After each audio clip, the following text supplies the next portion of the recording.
نحمده ونصلي على رسوله الكريم اما بعد فاعوذ باللہ من الشیطان الرجیم بسم اللہ الرحمن الرحیم۔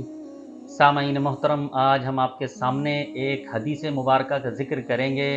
اور اس حدیث مبارکہ کا ذکر ہم اس سلسلے میں کریں گے کہ روافض کی طرف سے، شیعہ حضرات کی طرف سے اس حدیث کے غلط معنی، غلط تشریحات پیش کی جا رہی ہیں، اور عوام اہل سنت اور علماء اہل سنت سے بار بار اس حدیث کے بارے میں مطالبہ کیا جا رہا ہے کہ ہمارے 12 خلیفہ جو ہیں وہ ائمہ اہل بیت ہیں، آپ کے 12 خلیفہ کون ہیں؟ تو لہٰذا آپ اپنے 12 خلیفہ کے نام ہمیں بیان کر دیجئے۔ اور اس سلسلے میں وہ جس حدیث کا حوالہ پیش کرتے ہیں وہ حدیث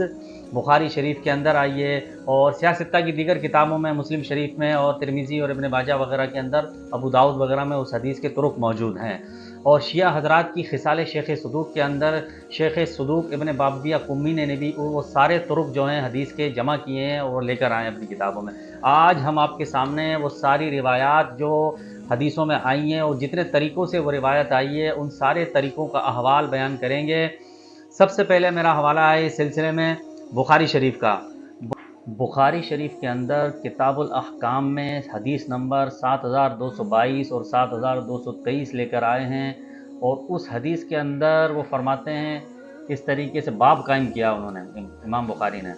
کہ حدثنا محمد بن المثنى حدثنا غندر حدثنا شعبہ عن عبد الملک سمعت جابر بن سمرہ قال سمعت النبی صلی اللہ علیہ وسلم یقول یکون اثنا عشر امیرا فقال کلمۃ لم اسمعها فقال ابی انہ قال کلہم من قریش۔ یہ حدیث ہے،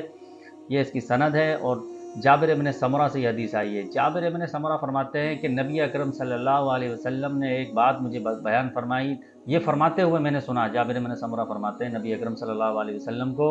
کہ یکون بعدی اثنا عشر امیرن، کہ ہوں گے میرے بعد 12 امیر۔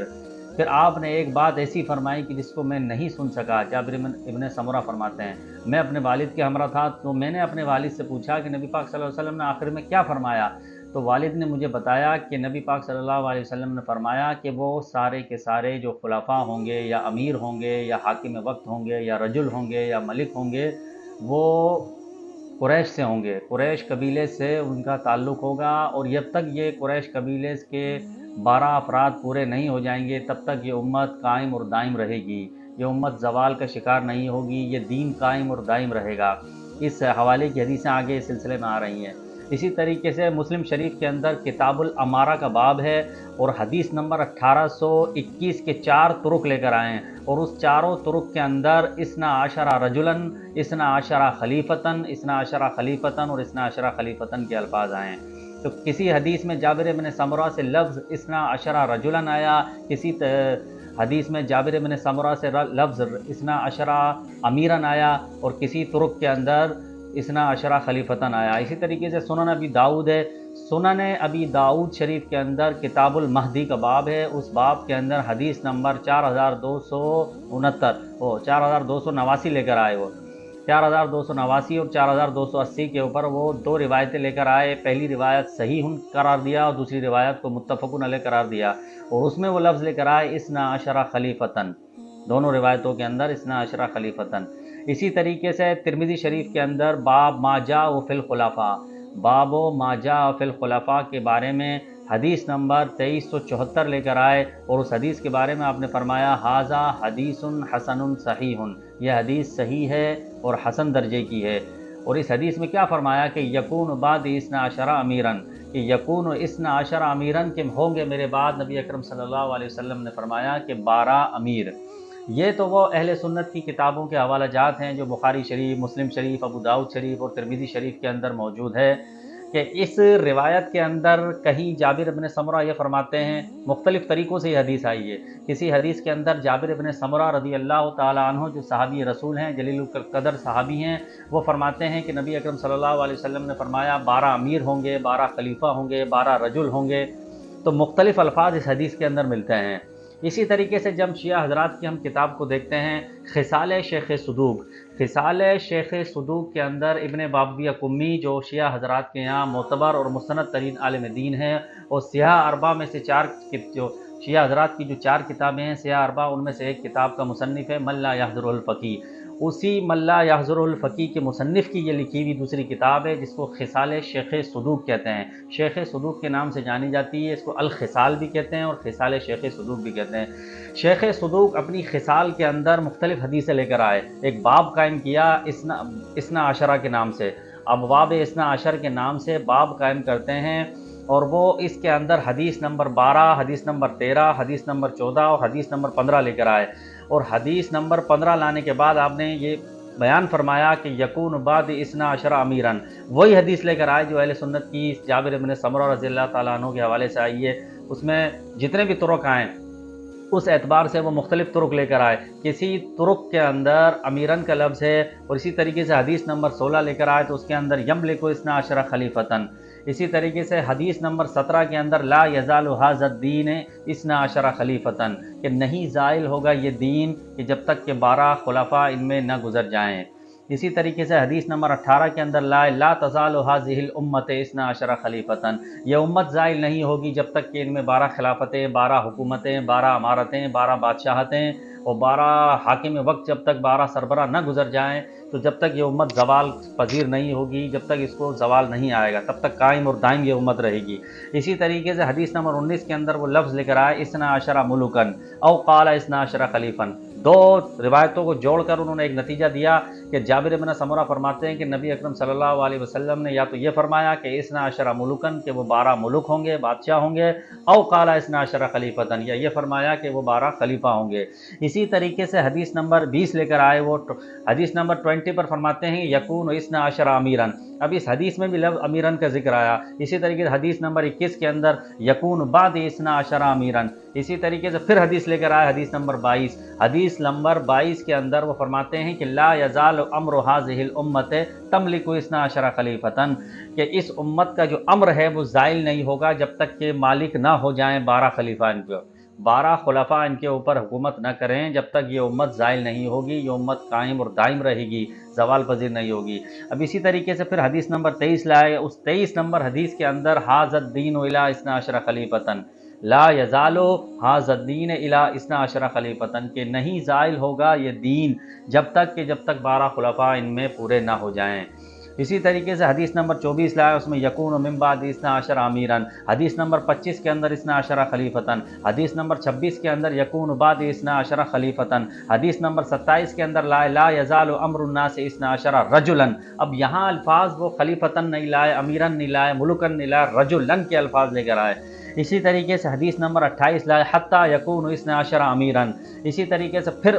حدیث نمبر 29 ہے یلی ھذا الامر اثنا عشرہ، کہ یہ امر جو ہے دین اسلام کا، یہ امت چلتی رہے گی، جاری رہے گی جب تک کہ ان میں 12 نہ گزر جائیں۔ اب اس حدیث کے اندر نہ وہ خلیفتن کا لفظ لائے، نہ امیرن کا لفظ لائے، نہ رجلن کا لائے، نہ ملکن کا لائے، صرف اثنا عشرن کا لفظ لے کر آئے۔ اسی طریقے سے حدیث نمبر 30 ہے جس کو یکون علیکم اثنا عشرہ خلیفتن، یہاں خلیفتن کا لفظ لے کر آئے۔ اسی طریقے سے حدیث نمبر 31 ہے، حدیث نمبر 31 کے اندر ان ھذہ الامۃ فیہم اثنا عشرا، یعنی کہ بے شک یہ امت، اس امت کے اندر 12 ہوں گے، صرف 12 کا تذکرہ فرمایا کہ اس امت کے اندر 12 ہوں گے۔ اسی طریقے سے حدیث نمبر 32 لے کر آئے ھذہ الامۃ حتیٰ یکون فیہا اثنا عشرہ خلیفتن یعمل بالہدی ودین الحق، یہ امت جب تک قائم اور دائم رہے گی کہ جب تک ان میں 12 خلفاء، 12 خلافتیں نہ گزر جائیں، اور وہ عمل کریں گے ہدایت پر اور دین حق پر۔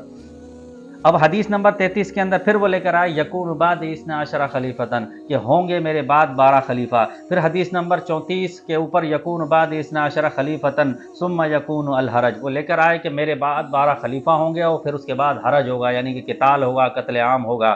پھر اسی طریقے سے حدیث نمبر 36 لے کر آئے، حدیث نمبر 36 کے اوپر فرمایا کہ من بعد اثنا عشرہ امیراً، کہ میرے بعد 12 امیر ہوں گے۔ پھر حدیث نمبر 37 لے کر آئے کہ لا یزال امر امتی ظاہراً، کہ نہیں زائل ہوگا امر میری امت کا ظاہراً طور پر، حتیٰ یمضی اثنا عشرہ خلیفتن، کہ جب تک ان پر 12 خلافتیں، 12 حکومتیں، 12 امارتیں، 12 بادشاہتیں، 12 سربراہ، 12 ملک نہ گزر جائیں، کیونکہ یہ حدیث ان سارے معنی پر دلالت کرتی ہے۔ صرف ایک لفظ لے لینا خلافت کا اور خلیفہ کا اور اسی کو بنیاد بنا کر طعن و تشنیع کرنا، یہ دیانتداری نہیں ہے۔ جب اس حدیث کے ہم نے سارے طرق دیکھے، سارے طریقوں کو دیکھا، تو ان سارے طریقوں میں جتنے طریقوں سے جابر بن سمرہ رضی اللہ تعالیٰ عنہ سے وہ روایت آئی ہے، تو کسی روایت میں خلیفتن کا لفظ ہے، کسی روایت میں امیرن کا لفظ ہے، کسی روایت میں رجلن کا لفظ ہے، کسی روایت میں اثنا عشرن ہے،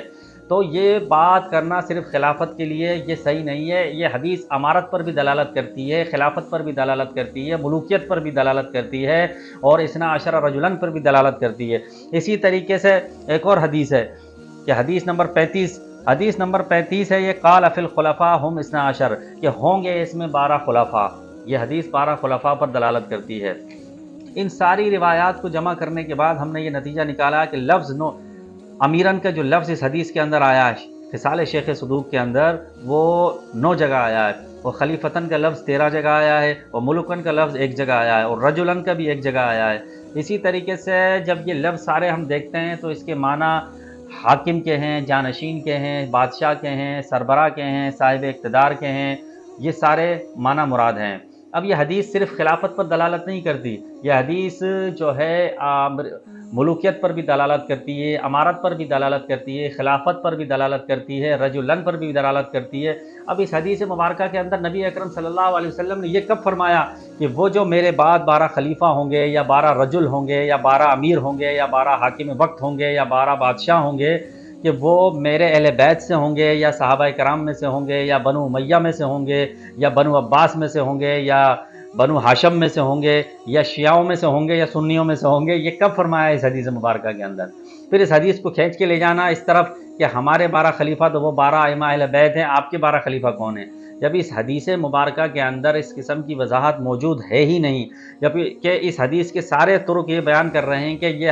یہ امت، یہ دین تب تک قائم اور دائم رہے گا، اور تب تک زوال پذیر نہیں ہوگا کہ جب تک ان کے اندر 12 حکومتیں، 12 بادشاہتیں، 12 خلافتیں، 12 ملوکیتیں جب تک نہ گزر جائیں. اب یہ شمار کرنا پڑے گا نا ہمیں کہ 12 خلفاء یا 12 حاکموں کے ہونے تک، 12 بادشاہوں کے ہونے تک، 12 امیروں کے ہونے تک یہ دین، وہ کون سے 12 بادشاہ تھے کہ جن کے دور میں دین قائم رہا، امت زوال پذیر نہیں ہوئی، امت میں استحکام رہا، امت کے اندر اجماع رہا ان سارے خلفاء کے اوپر، وہ اب شمار کرنا پڑیں گے.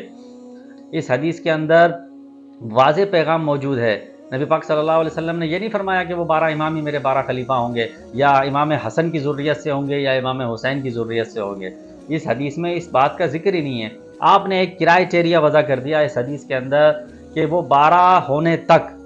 قائم اور دائم رہے گی، یہ امت زوال پذیر نہیں ہوگی. جس طریقے سے آپ شمار کر رہے ہو کہ ائمہ اہل بیت ہیں 12 خلفاء، حالانکہ خلافت آپ بھی قیامت تک ثابت نہیں کر سکتے سوائے امام مولا علی کے اور امام حسن کی شیمہ والی خلافت کے. بقیہ نفوس قدسیہ کی 9 اماموں تک، 11 اماموں تک، امام حسن عسکری تک آپ بھی زمین کی خلافت ثابت نہیں کر سکتے کہ کہاں ان کو اقتدار ملا، اور ان کے دور حکومت میں کون کون سے ملک فتح ہوئے اور کہاں جہاد کیا. یہ قیامت تک آپ ثابت نہیں کر سکتے. آپ بھی شمار کر رہے ہوں کہ یہی ہمارے 12 خلیفہ ہیں. تو نبی پاک صلی اللہ علیہ وسلم نے اس قسم کی وضاحت تو نہیں پیش کری، صرف ایک کرائٹیریا متعین کر لیا. اب اگر دیکھا جائے تو وہ خلافتیں بنو امیہ میں بھی گزرتی ہوئی نظر آتی ہیں، چند اشخاص بنو عباس میں بھی ملتے ہیں، خلفاء راشدین میں بھی ملتے ہیں، اہل بیت اطہار میں بھی ملتے ہیں. باقی یہ کہنا کہ وہ خلفاء جو ہیں شیعوں کے ہیں یا سنیوں کے، ہمارے تو یہ ہو گئے اور سنیوں کے یہ ہو گئے، یہ اختیار آپ کو کس نے دیا؟ یہ اختیار آپ کو کسی نے بھی نہیں دیا کہ آپ تقسیم کریں. یہ تو نبی پاک صلی اللہ علیہ وسلم نے واضح پیغام دے دیا کہ ان کے دور حکومت میں، ان کے وقت میں دین کو غلبہ رہے گا، اور امت میں استقامت رہے گی، امت مستحکم رہے گی، زوال پذیر نہیں ہوگی. اب آپ دیکھ سکتے ہیں کہ کس کے دور میں جو ہے اجماع رہا اور امت مستحکم رہی اور دین کو زوال نہیں ملا. اب اس کرائٹیریا کے اندر ان خلافتوں کو، ان حکومتوں کو، ان بادشاہتوں کو اتارتے جائیں، جو اس معیار پر پورا اترے اس کی خلافت کو لیتے جائیں، اور جو اس سے دور ہٹے اس کو نکالتے جائیں. بس 12 پورے ہوتے ہوئے نظر آتے ہیں. پھر آخر میں امام مہدی کا انتظار ہے. وہ نبی اکرم صلی اللہ علیہ وسلم نے ارشاد فرمایا، ابو داؤد شریف کے اندر حدیث موجود ہے کتاب المہدی کے باب میں، کہ آخری زمانے میں جب قرب قیامت ہوگی، دنیا ظلم سے بھر چکی ہوگی، تو وہ ایک شخص میری بیٹی فاطمۃ الزہرا کی نسل سے، اولاد سے آئے گا، اور اس کا نام حضرت مہدی ہوگا. اس کا نام مہدی، میرے نام محمد کے اوپر اس کا نام ہوگا، اور اس کے والد کا نام میرے والد کے نام پر ہوگا. جب اس حدیث مبارکہ کو دیکھتے ہیں تو واضح ہمیں مل جاتا ہے کہ حضرت امام مہدی علیہ السلام، یہ کب فرمایا نبی پاک صلی اللہ علیہ وسلم نے کہ وہ امام حسین کی ذریت سے ہوں گے اور یہ امام حسن کی ذریت سے نہیں ہوں گے. آپ نے تو ایک کرائٹیریا متعین کر دیا، وہ فاطمہ الزہرا رضی اللہ تعالی عنہا کی اولاد میں سے ہوں گے. اب چاہے وہ حسین کی اولاد میں سے ہوں یا امام حسن کی اولاد میں سے ہوں، ذریت میں سے ہوں، تو حدیثوں میں جو ذکر ہمیں ملتا ہے اہل سنت کی کتابوں میں، امام حسن کی ذریت سے ہوں گے، اور یہ واضح پیغام ملتا ہے کہ نبی پاک صلی اللہ علیہ وسلم کا نام ظاہر محمد ہے اور آپ کے والد کا نام عبداللہ ہے۔ تو نبی پاک صلی اللہ علیہ وسلم نے فرمایا کہ ان کا نام میرے نام پر اور ان کے والد کا نام میرے والد کے نام پر ہوگا۔ جب اس حوالے سے ہم دیکھتے ہیں کہ جو شیعہ حضرات نے اپنے ائمہ اپنا امام مہدی بنا رکھے ہیں، جو ان کے عقیدے کے مطابق حضرت امام مہدی پیدا ہو گئے، امام حسن عسکری کی اولاد سے ہیں، تو وہ تو اس معیار پہ پورے نہیں اترتے، کیونکہ حضرت امام حسن عسکری جو ہیں حضرت امام مہدی کے والد ہیں، جبکہ حدیث مبارکہ بیان کر رہی ہے کہ ان کا نام میرے والد کے نام پر ہوگا، اور نبی پاک صلی اللہ علیہ وسلم کے والد کا نام حضرت عبداللہ، امام حسن عسکری تو نہیں ہے۔ تو اس اعتبار سے یہ حدیث جو ہے شیعہ حضرات کا اپنا ایک نقطہ نظر ہے، ہمارا اہل سنت کا نقطہ نظر الگ ہے اس حوالے سے۔ تو اب انتظار 12 خلفاء میں سے حضرت امام مہدی کا ہے، اور اس وقت جو پوزیشن ہے، جو کرائٹیریا ہے، جو ماحول ہے، وہ ہمیں نظر نہیں آ رہا کہ جس وقت حضرت، اگر جیسا کہ شیعہ حضرات کا دعویٰ ہے کہ ہمارے امام مہدی جو ہیں غار میں ہیں، اللہ تعالیٰ انہیں غیبت میں لے گیا، چھپا لیا اللہ تعالیٰ نے، تو وہ اگر آئیں گے تو اس پر اتفاق ہوگا۔ بہت مشکل ہے کہ اس پر اتفاق ہو، اس کی وجہ یہی ہے کہ اس وقت اختلافات اتنے زیادہ ہیں، اور جو قانون اور جو اصول اور جو ضابطہ شیعہ حضرات بیان کر رہے ہیں، وہ ضابطہ، وہ قانون اور وہ اصول پر ظاہر ہے کہ امت کا اجماع ہو ہی نہیں سکے گا۔ بہت ساری باتیں ایسی ہیں کہ شیعہ حضرات نے امام مہدی کی طرف بہت ساری باتیں ایسی منسوب کر رکھی ہیں کہ جس پر اہل سنت متفق نہیں ہو سکتے۔ اب جب متفق نہیں ہو سکتے تو اجماع بھی نہیں ہوگا ظاہر ہے، اب جب اجماع نہیں ہوگا تو کس طریقے سے مانا جائے گا کہ حضرت امام مہدی علیہ السلام قریب ہیں اور آنے والے ہیں۔ آخر دعوانا ان الحمد للہ رب العالمین۔